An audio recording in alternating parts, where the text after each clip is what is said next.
আপনার সংবিধানকে লন্ডভন্ড করে দিয়েছে। আমাদের বুঝে আসে না যে সেই সংবিধান রাখার জন্য এত আগ্রহ কেন?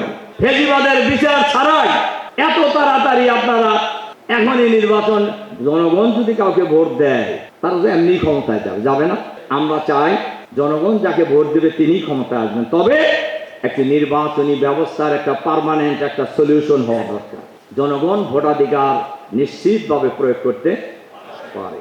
যে সংস্কার কমিশন হয়েছে যে কয়টা, আমরা বলেছি সব সংস্কার এখনই করতে হবে, এটা জরুরি নয়, তবে একটি সুন্দর দেশ পরিচালনার জন্য যা দরকার সেই সংস্কার করতে হবে। আপনারা যদি ক্ষমতায় যান আরো করেন সংস্কার, কোনো অসুবিধা নেই। আমরা যদি ক্ষমতায় যাই আমরা আরো সংস্কার করব ইনশাআল্লাহ। কিন্তু দেশ স্বাভাবিকভাবে যদি চলে, আমরা তো এই দেশটাকে আগামী দিনে একটি চাঁদাবাজ মুক্ত বাংলাদেশ বানাবো ইনশাআল্লাহ। আমরা এই দেশকে আগামী দিনে সন্ত্রাস নৈরাজ্য মুক্ত বাংলাদেশ বানাবো ইনশাআল্লাহ। আমরা এই বাংলাদেশ হবে আগামী দিনে দুর্নীতি মুক্ত বাংলাদেশ, দখলবাজ মুক্ত বাংলাদেশ।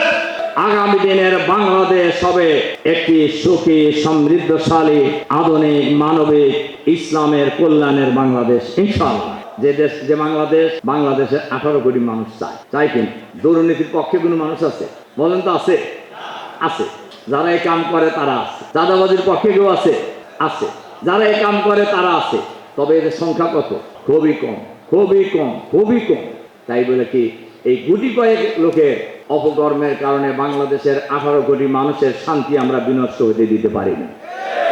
কাজেই ইসলামী ছাত্র শিবিরের প্রাক্তন ভাইদের কাছে আমি আহ্বান জানাতে চাই, এই বাংলাদেশের গ্রামে গঞ্জে শহরে নগরে বন্দরে বাংলাদেশের শ্বাসস্থল থেকে সচিবালয়ে আওয়াজ উঠেছে, সব দল দেখাচ্ছে জামাত ইসলামীর বাংলাদেশ আগামী দিনে ইনশাআল্লাহ। আর সেই বাংলাদেশ বিনির্মাণে ইসলামী ছাত্র শিবিরের প্রাক্তন ভাইয়েরা ঐতিহাসিক নেতৃত্বের ভূমিকা পালন করবে ইনশাআল্লাহ। কি রাজি আছেন না আপনারা? এই জন্য আমরা যার যার জায়গা থেকে এই বাংলাদেশের সেই নেতৃত্ব তৈরি করার জন্য নিজেদেরকে প্রস্তুত করবো ইনশাআল্লাহ।